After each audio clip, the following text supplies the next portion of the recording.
David Burrows was about to wake up to a reality more terrifying than any nightmare. David suffered from sleepwalking. But what happened that night was no ordinary dream. When David opened his eyes the next morning, his world was shattered. The police were everywhere. His hands were covered in blood, and right in front of him lay the lifeless body of his 5-year-old son, Matthew. Every single piece of evidence pointed directly at David. The court wasted no time. The verdict? Life in prison without parole.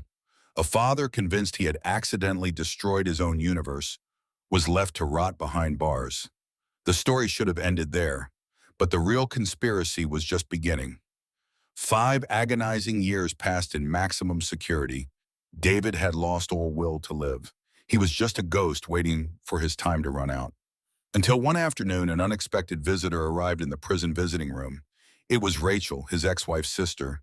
In her hands, she held a plain yellow envelope. Inside was a single photograph. The photo had been taken just 2 days prior at a crowded American theme park. As David stared at the image, his heart stopped. In the background, partially blurred out, stood a young boy. On the side of his neck was a very specific, undeniable birthmark.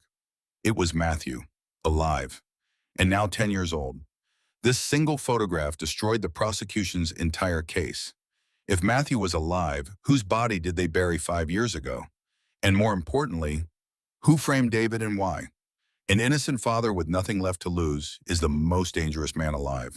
David no longer cared about the rules. He only cared about the truth. Escaping a maximum security prison was deemed impossible. But driven by pure desperation, David orchestrated a brilliant, chaotic plan. Capitalizing on a sudden prison riot amidst flashing sirens, flying bullets, and thick smoke, David scaled the razor wire fences and vanished into the night. Instantly, David Burrows became America's most wanted fugitive. The FBI and state police launched a massive manhunt. But David wasn't running from the law. He was hunting the people who stole his life. As David follows the breadcrumbs, the mystery deepens. This wasn't just a simple kidnapping.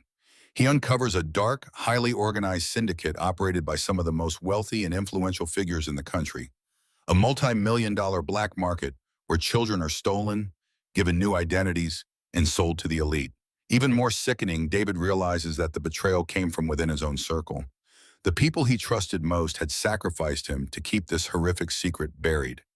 He discovers that 5 years ago, a corrupt billionaire's son had accidentally caused a fatal accident. To save their own child, that elite family used this dark network to kidnap Matthew, fake his death using another unclaimed body, and plant the bloody evidence on David while he was sleepwalking.